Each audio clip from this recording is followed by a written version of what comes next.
Hey, it's Joe Solari, and welcome to the Business of Writing. Today, I have Russell Nohelty on. How you doing, Russell? Doing great. Thanks for having me. Well, thanks for coming on. I know you're really busy right now with your Kickstarter campaign, and that's what we're here to talk about: is how authors can use Kickstarter and figure out some ways maybe they're not most typically used to for finding their audience and selling more books. And this is kind of meta because your Kickstarter is about Kickstarters. It is. My friend said it's the most Russell Nohelty thing that I've ever done in my whole career, and I kind of have to agree with him because a lot of my stuff is kind of like just doing the weirdest thing possible. And so to have a Kickstarter book raising Kickstarter funds to show authors how to kickstart their books better is just a very weird meta commentary, but it also makes complete sense because a lot of people don't know about Kickstarter. They've never used Kickstarter before. And when we were talking about how to do this, obviously we were talking about like just the spectacle of it and the stunt of it and like just like that it would be a good, like, how else could we possibly launch this book? But more so, like, we wanted people to go through the process of backing a Kickstarter, because if they're going to run a Kickstarter, the best thing that they could do for research is to start backing them. And if they've never made an account before, then at least now they have that Kickstarter account so that when they go to launch their Kickstarter, they're more prepared. Cool. Well, I've had people come to me when I've mentioned Kickstarter as an option and specifically said, like, no, this isn't something you should do as an author. And I don't necessarily agree, but there's some folks out there that it's kind of on that spectrum of like traditionally published is this ultimate thing that is true justification of you as an author. And then, okay, you could be indie published, but to go do something like Kickstarter, I wouldn't want to do that. But you and I were talking before this call. It's like some pretty big name authors have done this. There's been Brandon Sanderson and Michael Sullivan has, put multiple six-figure Kickstarters up there. My question is, how do you, when somebody thinks of this as having some kind of stigma for being a publishing platform, what comes to your mind as kind of the counter argument or what you feel they need to understand to see that it's not?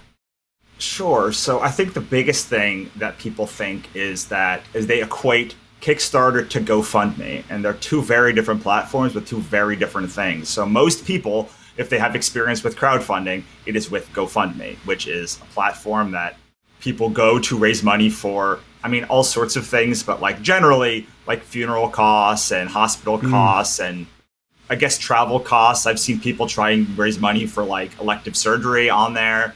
Kickstarter is like the opposite of that, because in order to be on the Kickstarter platform, one, it needs to be a creative project. Now, creative could be everything from a drone to a book to a music album to a theater performance, but there has to be a physical, tangible thing that you are giving away that is in exchange for money. So on GoFundMe, you're basically giving money to, and with no expectation of any return. Whereas Kickstarter is a platform where people are pledging money. In return, they are getting a physical or digital object. So so they're getting your book in exchange. They're saying, I'm going to give you $25. In return, I'm getting a physical copy of the book, a digital copy of the book, a one-on-one with you, a VIP, but something is tangibly there that they are exchanging money for. So I think that it's weird because people always talk about Patreon. Like, there's no stigma against Patreon in the authorship community. Every time I talk about Kickstarter, people are like, well, I have a Patreon, but like I don't have a Kickstarter, which completely baffles me because in the parlance of just the action that a buyer will take, Kickstarter is the same action that you would take on Amazon. You go to a page, you choose which version of the book that you want, what additional rewards you want, and then you buy that thing, and you're exchanging like an amount of money for an amount of good. And on Patreon, it's an entirely different functionality. You are not you're exchanging money per month for almost access or like some extra stuff behind the scenes. So the way that you sell a Patreon, and I have nothing against Patreon, but it's completely different than how you do a book. Like, you don't go to Amazon and say, I want I'll pay you $1 a month, Amazon, and you give me a coloring page and like some processed book pages. Like, that's just not a thing that like most readers understand. Mm-hmm. But all readers understand going to a website and giving money in exchange for product. Right. Well, the other thing that I think authors can be myopic about is their audience, right? Like they think everybody's a book reading audience in the sense of they're only prepared to pay me this little bit of money for this story. And one of the things that I've observed from doing Kickstarters and seeing other people's Kickstarters, one of the first things that they see is, wow, my existing audience, part of them are already on Kickstarter and they're spending thousands of dollars. Where I'm selling them a $3 book, they're spending thousands of dollars on things like games or technology. And I'd love to hear kind of your experience around like the audience, like learning more about your audience that's already on Kickstarter and then finding new audience on Kickstarter. Sure. So I'll relay a story that I got an email the other day from a writer who said, I was on Kickstarter doing board games and films, and I never even thought that I could use it for a novel. So you're right. A lot of people, there are a lot of categories on Kickstarter, like film is a big one, music is a big one, board games is the biggest one. And there's a good likelihood that a lot of your fans are on Kickstarter, even if they're not doing books. Comics is a huge one. So like, you know, if you have fans who are readers, a lot of them also like comics, and comics is the most successful category on Kickstarter as a percentage of how many fund. Like over 60% of comic campaigns are successfully funded compared to about 35% of publishing projects. So like there's a lot of categories that people are using Kickstarter for. They're just not really using it for novels. And so the thing that I always tell people when it comes to Kickstarter is the thing that Kickstarter gives you that no other category gives you except for your own website is backer data. So you actually get the emails, the amount that people pledge, the names of the people that are buying your books, which, you know, I spent a lot of time on Kickstarter with comics and some with novels. And then I had the same thing. Like, people told me Kickstarter is not where you raise funds for books. So in 2018, I was like, okay, like I'm gonna be a quote unquote big boy writer, and like I'm gonna launch these books on Amazon, not on Kickstarter. Because like even though I had run a half dozen or a dozen Kickstarters at that time, like I like got caught up in the Kickstarter is not for real authors hype. And so I launched books in 2019 and they were terrible. They went terribly. They just went so bad. And I used every piece of the formula that people give out. And because my books were not like P&R romance or sweet romance or military thriller or crime thriller or colonization or sci-fi colonization, or, you know, the categories that like people are giving this information for. Like, I love Mark Dawson. Mark Dawson writes thrillers. It's the second biggest category on Amazon. And like, there are just more people that are there to buy those kind of books than I have access to, because I write fantasy, and specifically like mythological fantasy without romance. So there's just far less people there. And so I needed to maximize the dollar spend for the people that I had on, and that's what brought me to Kickstarter. So I went back to Kickstarter with those same books that failed so badly on Amazon, and we were able to raise over almost $10,000 to clear out all of the debt that I had buying that series and pay for more books. And that series that went so poorly on Amazon, like has funded 11 books So I've written 11 books. We haven't launched the last 7, but the money we've raised has paid for all of the books that I have launched in that series. And if I didn't go to Kickstarter to raise money, I would never have been able to make money on $3 or $4 a book, because I was so far in the hole that I felt like I couldn't spend more money on marketing, and because the books weren't successful.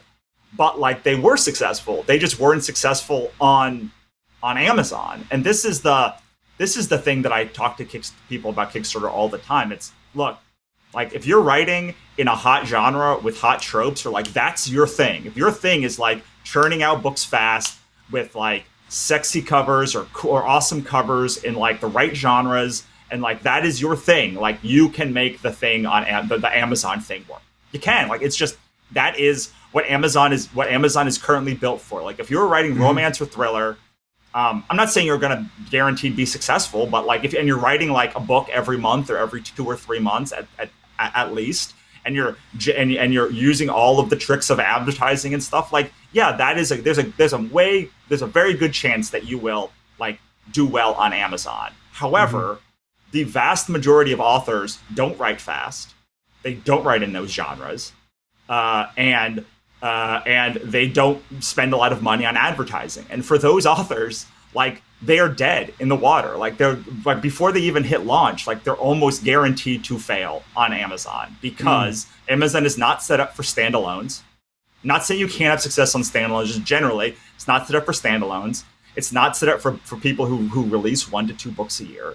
But Kickstarter is. Kickstarter is set up for the weird off-brand genres, and that is because the reason Kickstarter really exists is to kickstart things that are not commercially are not commercially viable already in the marketplace.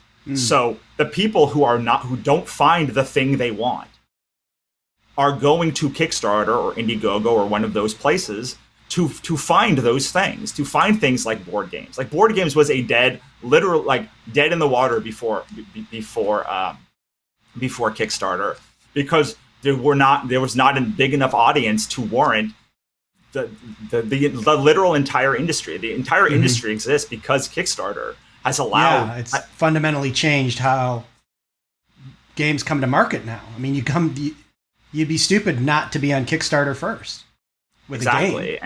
And if you think about, like, that's just a weird category. Like it's a category that, and like all of the categories are, like, drones was a thing that started on Kickstarter. Pebble watches was a thing that started on Kickstarter. These are things that people wanted something interesting and new, but they were not seeing it on the open market. So Kickstarter is a place that the backers have made to fund weird things that generally are not on the open market. And so if you write thriller or romance, like, maybe Kickstarter isn't the best option for you. Though I think if you can bring your own audience, it is. And I think that there is some viability to that too. But Kickstarter is made for the people that are making things a little bit weirder than normal, not releasing a book every 3 weeks, like, not following tropes, like, all of those things. It's just 90% of authors fall into that category.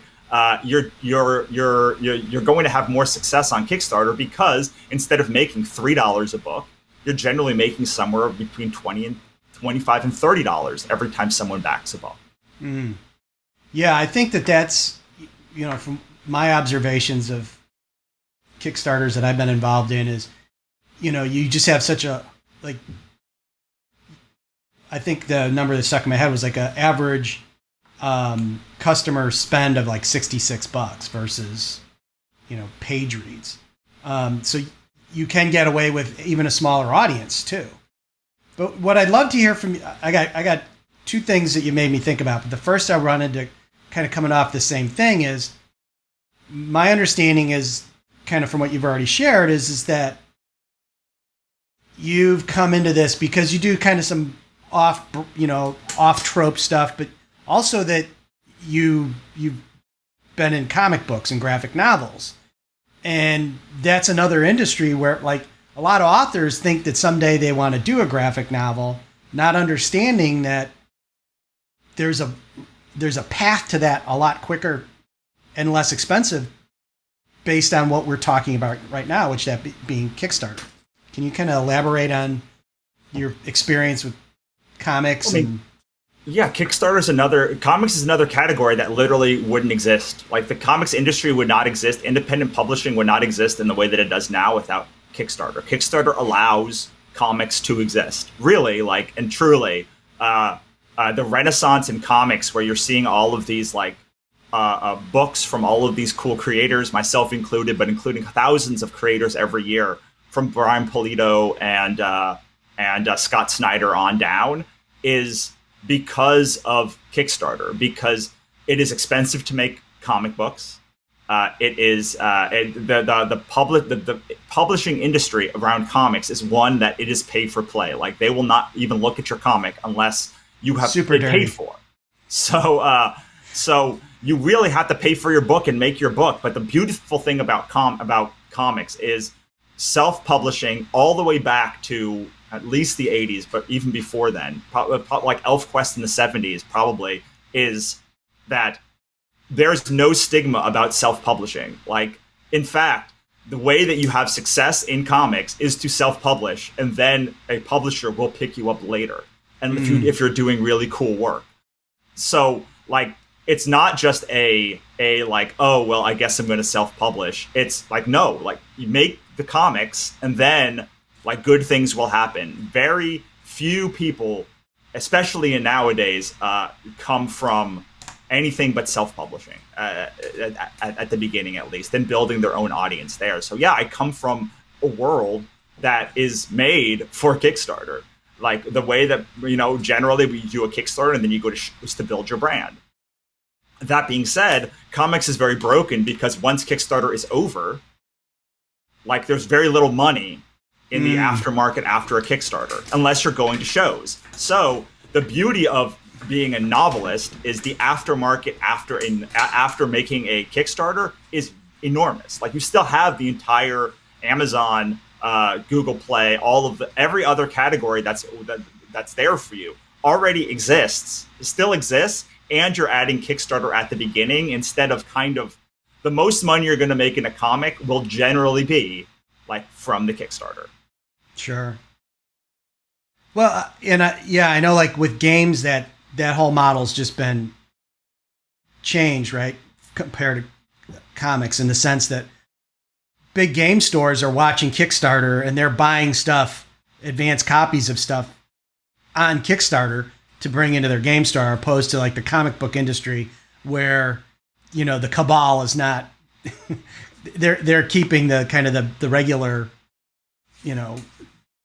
comic book stores. They're not looking to buy stuff on Kickstarter. There are some really cool ones, but yeah, and there's there are very few advertising options for comics after the no one has a book on like Facebook advertising for comics. So the beautiful thing about novels on Kickstarter is you can utilize Kickstarter to, let's say, break even on funding or like break even on your production costs and maybe get a little bit more. Break even on your production costs, have a little nest egg instead of going into your launch negative.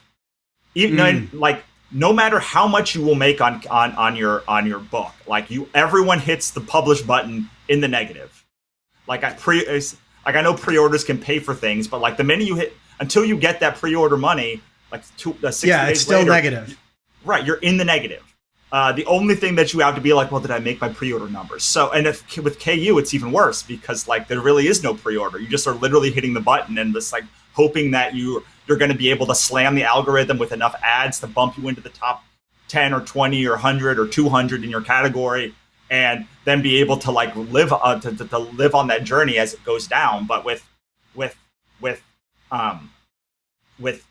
Kickstarter, even if you're using KU, you can still release a book before you go into KU on Kickstarter. And instead of like, let's say it costs you $1,000 to like make the book, like you make $1,000 or even $500 on Kickstarter, you're still cutting a huge part against the money it's going to cost you to like launch that book. And it gives you like another, however much you raise on Kickstarter, funds towards slamming through ads on your launch, which we all know is like a big part of success, is how much marketing money you have after the launch.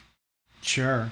Well, and when I first got thinking about Kickstarter with authors, it wasn't on the actual book. It was on the idea of audio, right? So audio, here's this thing that for you to own your own rights and to do it the right way, you need to have some pretty significant capital. And how do you go about doing that? And I mean, it's been proven multiple times. We've had people on this podcast that have talked through it that, and now with BookFunnel, it's even easier to deploy that audio. But like that becomes a way for an author that doesn't necessarily have the cash to go hire a narrator to go and get that money ahead of time and then go back and get that product made. That's all to say, to your point, what keeps going through my mind is this. It's a really interesting model in the idea of if you break even on Kickstarter, then what ends up happening over on Amazon is all just kind of a bonus, right? Like, yeah, I mean, just imagine like you go into your launch even, like zeroed out, or with $500 up instead of $4,000 down or $2,000 down. I mean, you mentioned audio, but I've never met an author, no matter how successful they are, that was happy with the amount of formats, or they didn't want to expand their brand into board games or movies or on some way. Like every author, even if they're making $1 million a year, like they want to expand their brand into something else. And as my friend Matt says, like Kickstarter is an avenue that people are willing to buy from you. Like, why would I not use that? Like, even if the money is not 100% necessary to make the book, like these are buyers who want a thing and they're willing to give me, $1, $2, $5, $10, $15, $20, $100,000. Like, why would I say that's not worth pursuing? And he's, he runs a pretty big publisher, but he's like, they want it here. Like there are buyers here. There are super fans here that want the audio commentary, or they want the VIP invites, or they want like the pins or the buttons or like whatever else I'm offering. Like that's what they want. And so I'm shooting myself in the foot by just saying no. I don't want that $14,000, which is usually his books usually raise become like $10,000 and $20,000 on Kickstarter, even as they go on to sell in comic book stores and everything. And I think that's a very astute point of like, if I told you that you could go to Schmarns and Schmobel, this new platform, and like it was potentially going to like give you $20,000 of additional revenue, like why would you not pursue that? And I know that authors do, because they go to Radish or like Chumbawamba or blah blah, like whatever the new fiction app is, like they're loading their books on there and spending hours upon hours doing it for very minimal gain. So like why is Kickstarter different? It's just another avenue for you to make money on a book that most people desperately, or at least want to have. Even if I didn't need Kickstarter, I would still want that 10 grand. Like I'd still want, like, I'm not going to say no to 10, 20, 30, 40, $50,000 a year, like on that platform. Well, here's another way to think about it, just from a purely business perspective. Like for your book to be successful on Amazon, it needs to have the absolute best cover and editing and formatting that you can afford. So now by applying this new model we're talking about here, is rather than me trying to bootstrap this thing and maybe I can afford, $1,000 and I'm really stretching myself out on that first book, and I'm going to have to apply that to not only the cover, but my editing and formatting. Now I kind of flip the script here and I go and I get the amount of money I need to do that right, guarantee some sales on that platform, but now have the money so that when it does come out, it does have the absolute best cover, the best editing I can, probably better than I could afford on my own penny, right? So now when I do go onto the traditional platform of Amazon, I'm bringing a much better product. I've got a better shot of that being successful than if I was just trying to do it kind of the way that we hear in most, self-publishing groups, which is scrape up some dough to get a good cover and hire an editor. Sure. I mean, I will say that you want to have a cover before you go to Kickstarter. Like it's just like any other platform. Like you're going to have a lot better success if the book is done than like if you're still in the process of making it. But one of the biggest downsides to Kickstarter is people can put books up that don't have covers or editing or anything, and like it really brings down like the quality of the overall platform and the people that are looking at the project. So you don't have to have the like your final cover, but like you need to have a pretty good cover. The thing that I will say to counter that is Kickstarter allows you to test out your marketing copy before you go live. So I don't spend any money on advertising on Kickstarter. Like I have not spent money. I spend maybe $200 a year, which like I made over $60,000 this year, and I've spent like $200 of advertising. It's a pretty good ROI as far as, but yeah, I think that the thing that it does is you can then say, oh, well, that cover doesn't convert like that cover. Or you can say, I want to hire Rebecca Franks to like do a cover, and that's $1,000. So like I'm going to go and get this $200 cover, which like is a good cover. But like if we raise $2,000, I can go and hire her, or I can hire Stuart Blotch, or I can hire like the absolute best cover artist in the genre to do this cover. But I at least have like what would be the cover that at least is the Kickstarter exclusive cover or something. Yeah, I definitely think, I mean, you have to treat Kickstarter like a platform, whereas like you're not going to go to Amazon and just write, my cover is forthcoming on the front of it. Like you would have something. So people need to have, especially if you're like a brand new author, but really you're not going to do this if you're an established author, but like as a brand new author, like you don't want to come out and say like, here's my stick figure thing of like what the cover is going to be. Like you want to make a good impression is one of the biggest things that people don't do. Is they don't make it a good impression. They think like they can just put a page together and like say anything in it and like money is going to come. And if you look at probably the projects that are funding now, but certainly if you look at like a lot of the failed projects, it comes down to like just a poor, this idea that like, I'm going to raise some money on Kickstarter and then I'm going to have a real launch and then they make $1 or they make $0 or they make $10 or $20 or $50. And most of it is because like they're not working on the page. They're not creating a sales page that is like attractive to buyers to come and give them money. I just had somebody I did because we're doing this campaign right now, and somebody who was in our Facebook group for our sprint, we're doing a sprint with us tier where if you pay $100, we're literally all going to be, I'm going to show you all of the tricks, and then we're all going to launch a campaign in January. And so someone asked about their campaign that was going now, and I did a little, like, here's the things you were doing wrong. And he changed all of the stuff. And he said in one day, he raised like $55 extra, which like it's not a huge campaign. So like it's 30% more funding probably, or 20% more funding of his campaign, just like following the general principles of like making a sales page look and feel better so that people have a good experience on the page. So to that point, and I completely hear what you're saying on that, is what would you say time and financial budget an author would need to put into, make the video and get maybe a preliminary cover or the final cover? What have you kind of seen as those kind of time and money commitments for a successful campaign? Well, I mean, generally I have clients that pay me like $100 a month to do this work for them and to like be there while they're doing campaigns, and like they'll hire me like one hour or 30 minutes a month to just look at their new thing.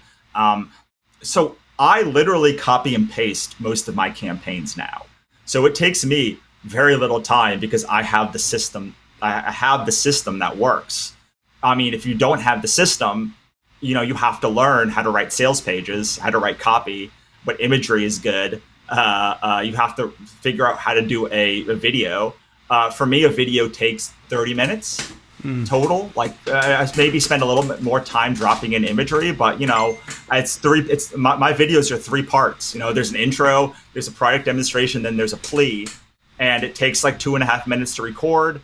I know what I'm going to say, so it takes me 15 minutes to record and maybe 20 minutes to edit, and then I upload it. And then there's a sales page. It really depends on how extensive your world is. I think probably a thriller page or a page like a romance page could take an hour or so. A fantasy page that has like a big overarching world probably would take a couple hours.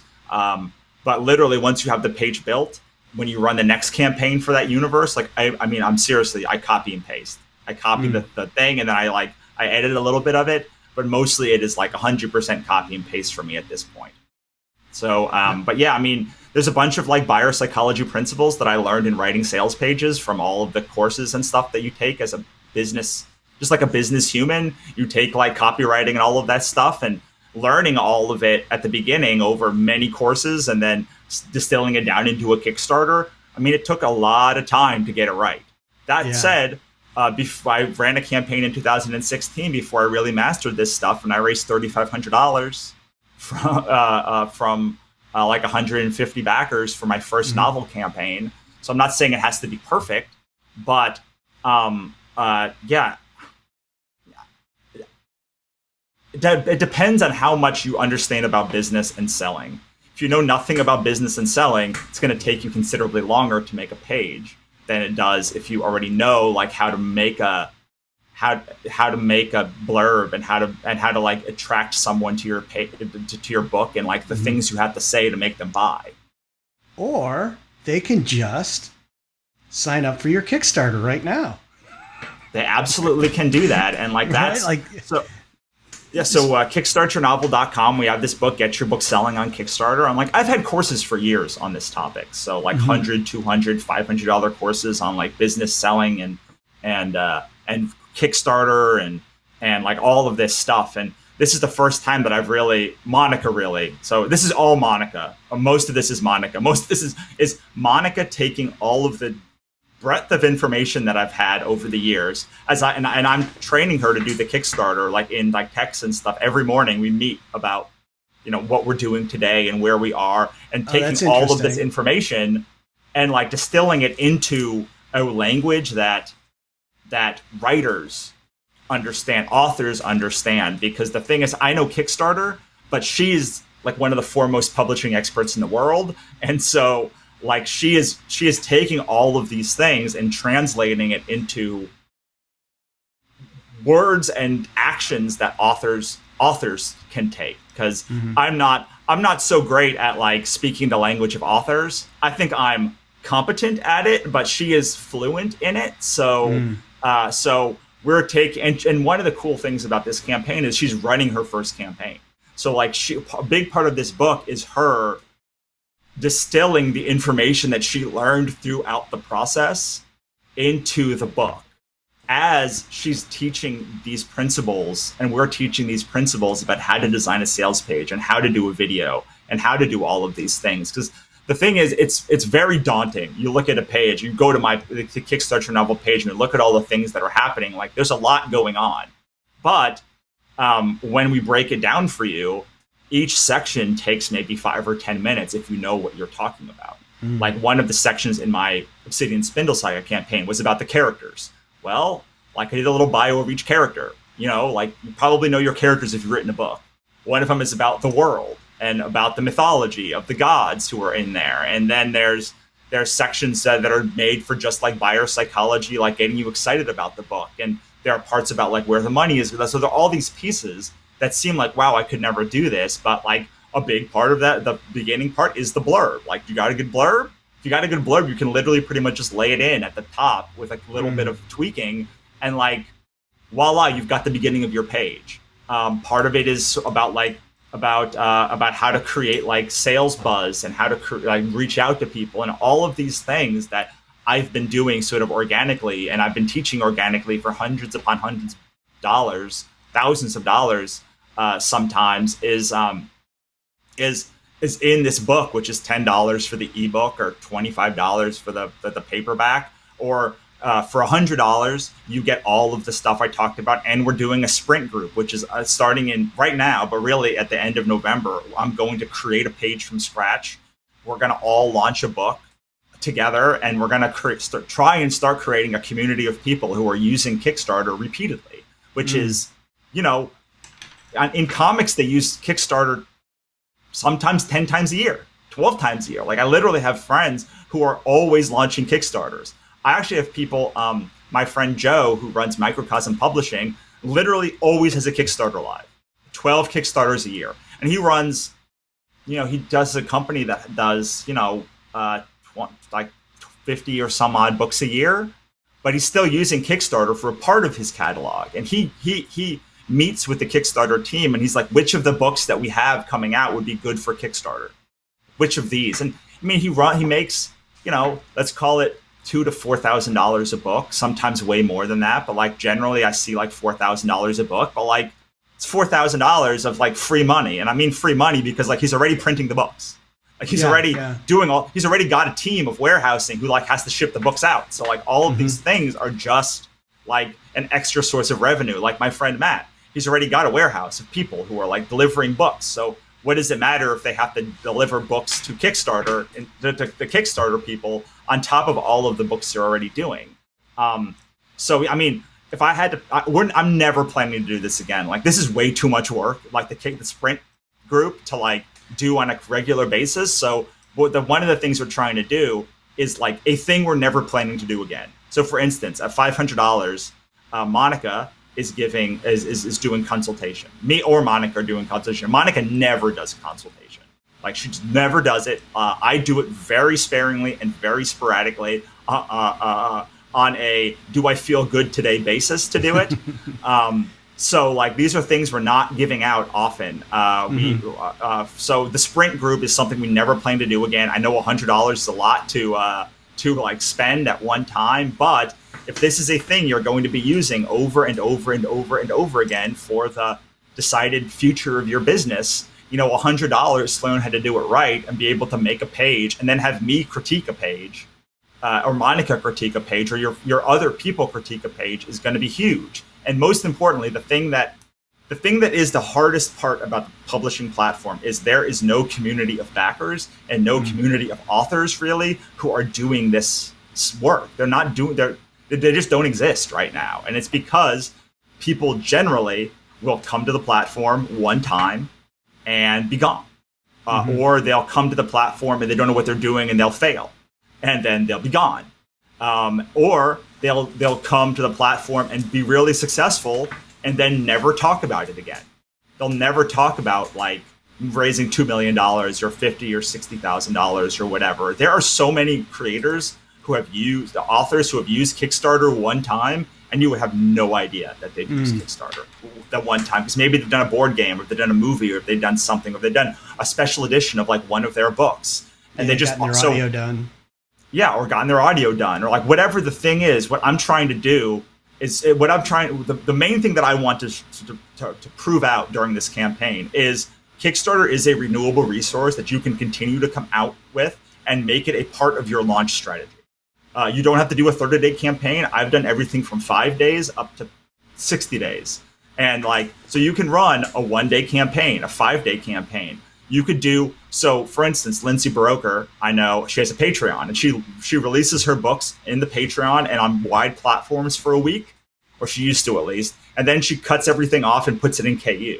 Well, like in that same vein, you could do the same thing with Kickstarter. You could say, hey, I'm going into KU in like a week or like in a month, but here is how you get this book if you don't want to get it in KU. It's here, there it is, cut it off, and now like I'm in KU for the rest of the time or for the next 90 days. So there are all these, and you could do that every single time you launch, 2 or 3 months before you launch a book, and suddenly like you're making, I mean, for me this year we made $60,000. Last year I made over $70,000. I'm not saying you can do that.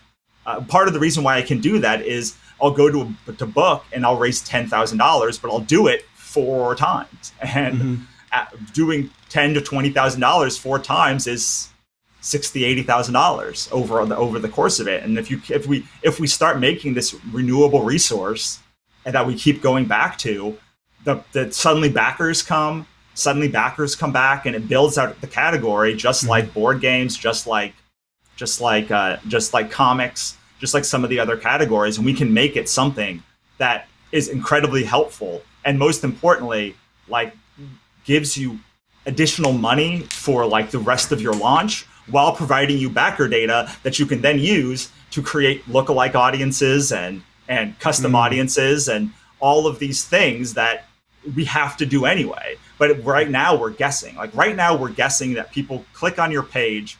They are people that I should put into a lookalike audience or a retarget audience. But if you are on Kickstarter, you literally see them buying and like, well, no, this person spent $70, or over 4 campaigns, this person spent $200. This person is a good person to put in a custom audience, and I want people like this person or these 20 people. Instead of saying,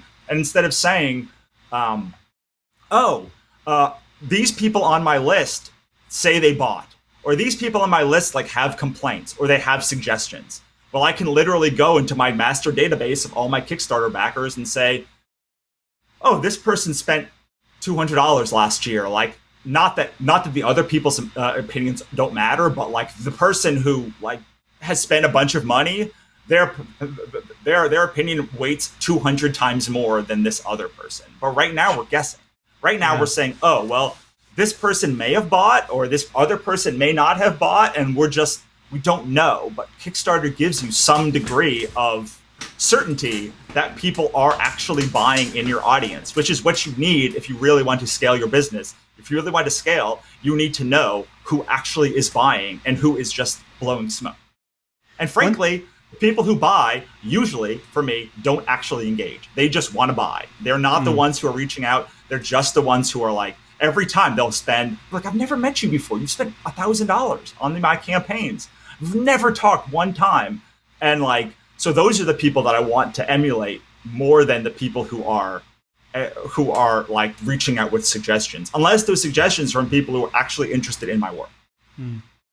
One point I wanted to kind of backtrack to that you mentioned earlier was the idea of this being a renewable resource and the opportunity to build a community here. I think that's one thing that is really interesting about what you're doing with this, is that you're trying to seed that author community, which is important because while there's the Brandon Sanderson novel that was basically an old novel that he made special, when you look at something like what Michael Sullivan has done repeatedly, and if you can watch the videos on my channel and listen to the podcast and past episodes, Robin and Michael will explain that this is how they go to market.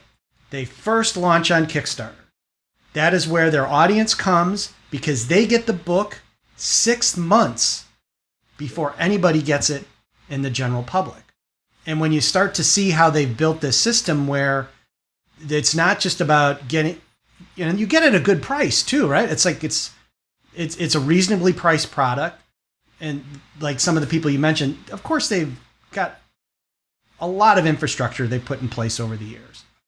But in their situation, the real benefit comes to the fan in that, like, if you know about it, you get that book at a good price 6 months before it goes to market. And this gets back to, what you were talking about earlier about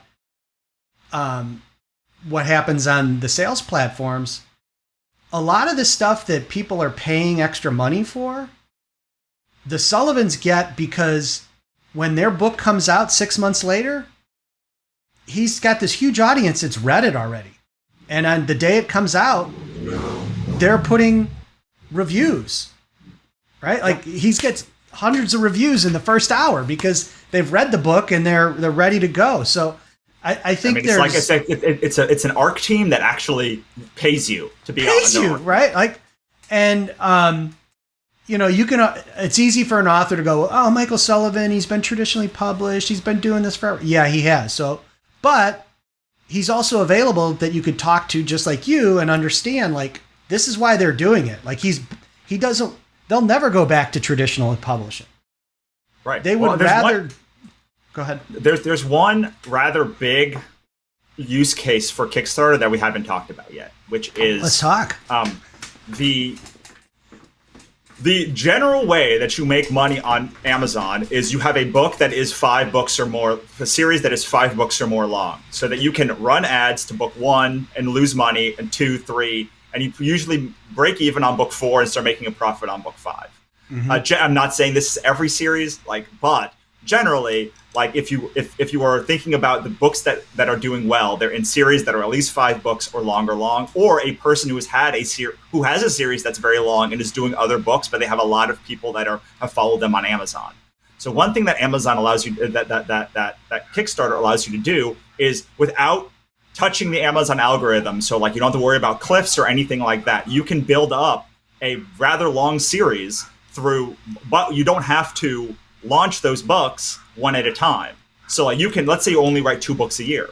You can over the course of 2.5 years, you can write up a 5-book series on Kickstarter, slowly make money on them, break even, build up a little bit of nest egg, and then slam through Amazon and all the other platforms at once with a 5-book series, instead of losing money, and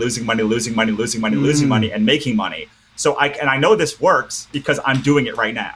So I have a series that is, I have 11 books in this one series, 4 of which haven't been released anywhere yet. And I'm waiting until that whole 11-book series is done before I bring it to Amazon or all the other places, like not at one time, like not like on one day I'm not releasing them, but I have the launch strategy which allows for all of these books to be successful, because I can just spend way more money on advertising than most authors can. Well, and I have a $5,000, $10,000 nest egg. Yeah, and to your point, when you do decide to advertise, because of the data that you have from Kickstarter, you can build better quality lookalike audiences and set up, different types of advertising that authors wouldn't be privy to if they didn't do something like this. Absolutely. I mean, a lot of the beginning of advertising is finding the custom audiences. They're finding the people who convert. They're finding the people, it's putting a book on at $5 a day on BookFunnel or something, and seeing which advertising and which of those people convert, and like which audience converts, and like kind of spending several $100s to do that over the few months before a book or series launches. And Kickstarter allows you to say, wait, I have like 2,000 people who bought this series over the course of the years, the year that I'm building it up, or 2 years I'm building it up. Let me use them to make a custom audience, and let me use them to make a lookalike audience. And so all of that stuff is helpful for advertising, and a way that any author can benefit, even if they are in KU, because KU is also, especially if in the beginning of KU, because like once you've got a bunch of books that are launched, and you've been running advertising for a bunch of times, like you kind of have the audiences that work, right? Like you have the data of like which ones work, which ones are going to convert, and which ones aren't. I mean, I'm not saying you're not always adding more, but once you've done 10 or so launches, like you kind of know which ones are great and which ones are terrible. But this allows you at the beginning, the first book that you're launching, or the first couple of books you're launching, to really have a huge leg up on people, because not only do you know who's clicking, you know who's actually converting and the type of person that's converting.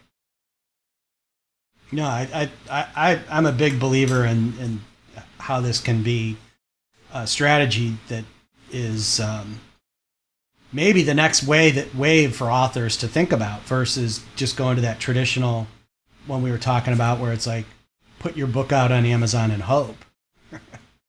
Or like just slam a lot of ads and know you're not going to make your money back. I mean, like most authors are going to slam a ton of money on ads and not make their money back, because they just don't have enough books to make their money back. It's not like mathematically, they just won't.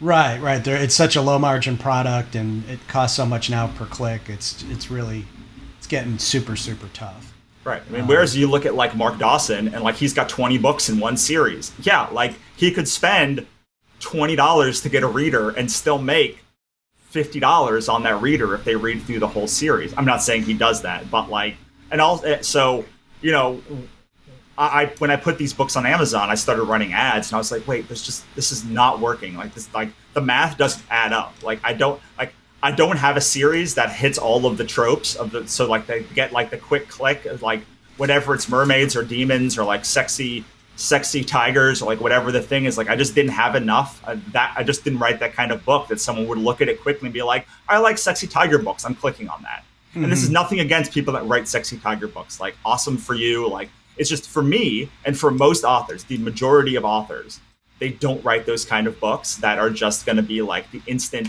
KU download or the instant click buy, because like they're not the thriller. You know, they're a kind of weird mystery novel that like doesn't fit into any of the weird cozy mystery or other tropes. And so, and even if I do get that quick click, I've only got 2 books. So like the odds that I'm gonna like make enough money, there's gonna enough read through to actually make it function is minimal.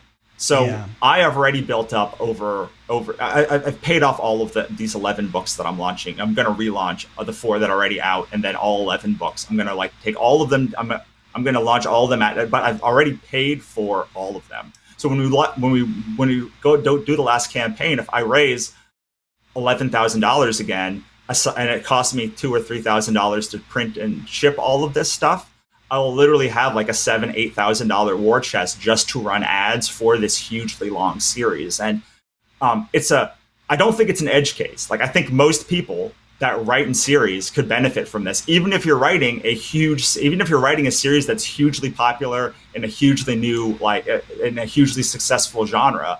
Unless the only people who really can't benefit from this are people that are writing to the tropes of the month, because like then you got to get the book. And like you got to launch it, but like if you're writing something that's an evergreen trope, you can benefit from doing this, and you likely will benefit from it, because even if you're making $300 or $500 per book and cutting your costs down, that's still $300 to $500 books that are $300 to $500 that you're going to have either to cut your production costs or to spend directly on advertising.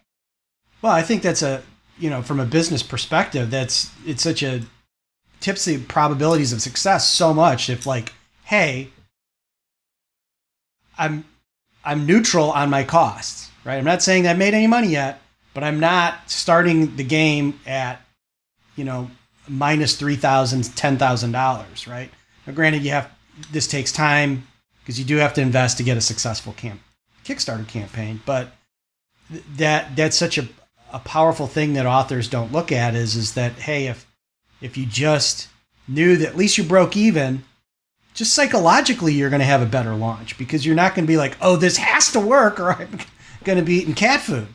Yeah. I mean, so the thing that blew my mind is that people go into launches unprofitable. I've only done it on the one series in 2019 that I tried releasing, and it blew, like I've literally never gone into a launch unprofitable ever in my entire career because of Kickstarter, except for the one that I launched in 2019. And it was absolutely the most dreadful, mentally challenging time of my whole life. Like it was so bad that by the end, like I was legitimately suicidal because I thought it was going so bad. And a big part of that was like, oh my God, I'm $8,000 in the hole. Oh my God, like I'm in the hole, and every dollar I spend on advertising puts me further in the hole. It doesn't help me get out of the hole. So like, how am I ever going to get out of this hole?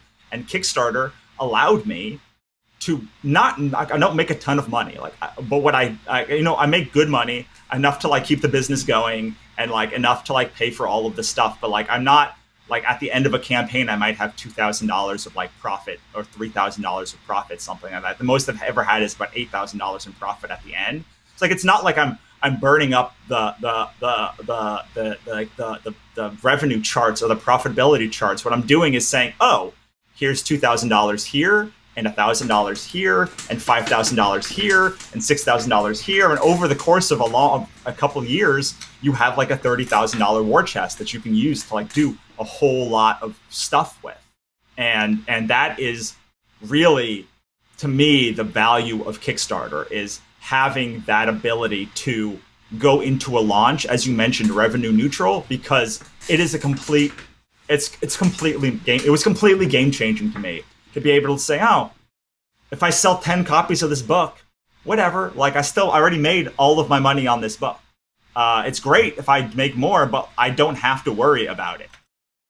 Well, think about this one. So we can just do some quick math here, right? So to get a rank on Amazon of 100,000 means you're selling about a book a day. You'd agree with that? Yeah. And let's say the book you're selling for $4.99. So that means 100,000 above are selling more than a book a day. There's 8 million titles. So only 1.25% of the people have a chance of selling a book a day, which is, let's say, $2,000. Right. So I mean, that's that's straight probabilities from using the data that's on Amazon. Is anybody that isn't already established, right? If this is your first time you're doing this, at best you've probably got about a 1.25% chance of getting $2,000 back in a year. Yeah. I mean, there's also wide authors who have things on their back, but I think it's a good. I mean, most books are not going to be profitable. Like someone said, most books sell 100 copies. Like the average book that a publisher puts out sells, I think, 3,000 copies, something like that, across their life, or that may be even high. And that's like, okay, so an average publisher will make back $35,000, which is what it costs to make a book. Like roughly, like that's what they're looking at. Average wise, it costs about $35,000 to make a book, and like that's the number they're trying to hit just to play another game. And there's just a play for another day, and that's really what Kickstarter allows you to do. Like it allows you to play another day. It allows you to live to fight another day. And publishing, I mean, not to get like down about it, but like it's a war. It's a game. It's a war of attrition. Like it is a war that says, okay, I launched this book, and like it didn't make me go bankrupt. Well, I can live to make the next book. And I've talked to a lot of publishers in my life, and like that is generally there. Like if I can just break even on a book and like live to fight to find the book that does really, really, really, really, really well, then like I've made it through that month, and like that is the success for me. And to me, that is how I think about Kickstarter. It allows you to take more hits. It allows you to make more books. It allows you to try audiobooks, or to try translations, or to try something else that might hit. Because only one of 10 books that an average publisher puts out are going to hit. Or like they'll pay for the other 9. But like for me, I'd rather like pay for all of the 9 and then get a hit on the 10th. So like now I'm not in the hole for 9 books and just hoping to make it out of there on the 10th book. I'm actually breaking even on the 9 books so that the 10th book can like make me a significant profit. And that is how I've always sort of played the game with publishing, much with the mentality of a traditional publisher, which is this book just needs to break even. And if it does better than that, like I can do enough things to make a book break even. And that's what like a publisher is thinking is, I know I have enough levers and mechanics that I can make this book break even. If it has a massive hit, like I can't predict that, but I can do everything in my power, and I can do what I can to make this book break even. And if I can just break even and break even and break even and break even, I'm going to get better as a writer. I'm going to get better as a publisher. I'm going to get better as a creator. And eventually, just because I put so much stuff out, like there will be a hit. It might take 5 years, it might take 10 years, but like if I can just keep doing that and getting singles and getting singles and getting singles, then I can clear the base. Then I can make it up. And I don't want to put any like rosy pictures in people's minds about Kickstarter. Like you're probably going to make somewhere between $500 and $1,000 your first campaign. That's just how it's going to be. But like you still have to get a cover. This is what I like. You still are going to have to buy a cover. You're still going to have to get editing. You're still going to have to get formatting. You're still going to have to make a table of contents, and all of these things are things you still have to do. And so Kickstarter allows you. Yes, you do have to do some work to get those things set up, usually before a Kickstarter. But there are things that you already have to do to make the book launch anyway. And so you do that, and suddenly, like Kickstarter is just another avenue.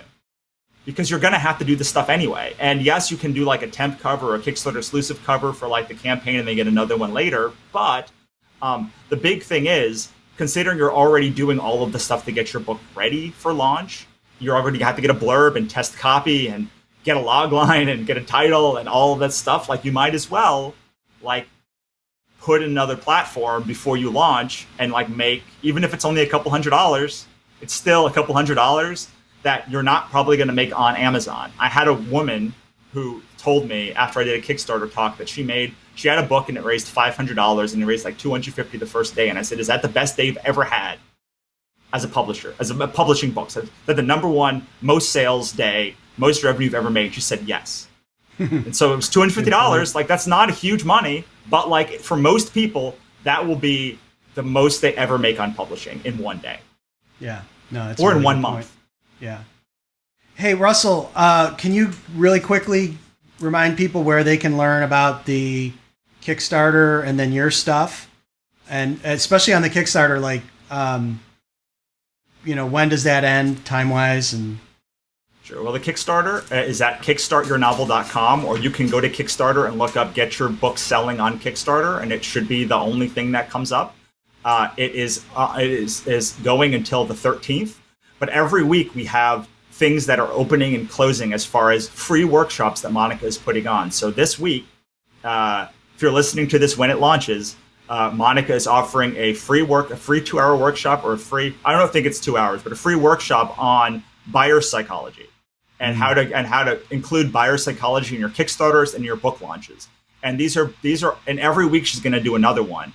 And that means that you get, if you sign up today or during this week, you get 4 additional courses that are all $97 for literally the dollar or more that you spend on the campaign. So it's a great deal. She has one planned for each week. So I recommend, even though the campaign goes for a while, you do today, you back immediately, because none of your money comes out until the 13th of November. That's the thing about Kickstarter is even though we funded, no money gets deducted until November 13th or November 14th. So you can back now and just plan that in a month you need to have that money. I highly recommend the $100 or $150 tier, because that's going to get you the sprint with us, which is going to give you access to the Kickstarter group right now. Like today, you get access to the Kickstarter group that you can ask questions in.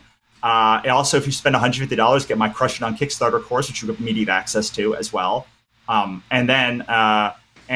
you can find all of the information at kickstartyournovel.com.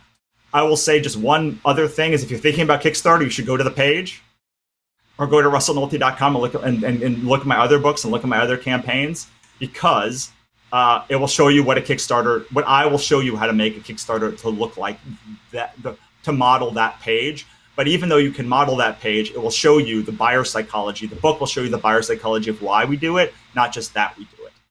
There's also a really long Kickstarter playlist on YouTube at kickstartyournovel.com/YouTube that you can find a whole bunch of our courses. I did a bunch of talks and a bunch of videos with Monica at the beginning of the campaign. I did an online writers conference for 4.5 hours a couple of days ago. That's on that playlist. So even if you just go to the kickstartyournovel.com/YouTube, you can see a whole bunch of information and sort of see if you jive with like mine and Monica's teaching styles, which are very different and complementary, but they're very different from each other.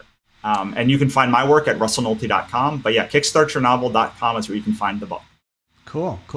And I think the other part that shouldn't be lost is that this is also, you're building this community, right? You're going to be part of, for that $100 level, they're going to be part of the sprints. It's not just about learning how to do this and getting Russell and Monica's time, but what's interesting to me is that there could be some groups that form out of this around genres and, products that are coming to this, where you guys can start working together to support each other and being one of the first movers in this, because this is, for authors, this is really kind of virgin territory. Yeah, I mean, that's a great point. Is we really want the community is the best thing that you get at that $100 level, because you're going to get with people who are serious about taking Kickstarter seriously. Not that I don't love other Facebook groups, but because they are free, you don't know the quality of the advice you're going to get. Whereas the quality of advice that you get is going to be very high, because all of the people that are in this group have paid to get in the group, and they are there to take Kickstarter and their career seriously. So we have a lot of heavy hitters already in that group, and we can't wait to welcome you, because what we are hoping is that January we all launch a book, and then June, people will launch books again. And then like maybe September or January, or at least every January they'll do it. So like they will be sort of, the thing that was so helpful for me was having a cohort of people who kind of launched together and we could all rely on it. And in comics, it's made my career. In novels, I hope that we can, by having a bunch of people who are all sort of collaborating together on cool books and launching together, it will make sort of a community of success that will breed more success. And we hope to welcome you in there. Awesome.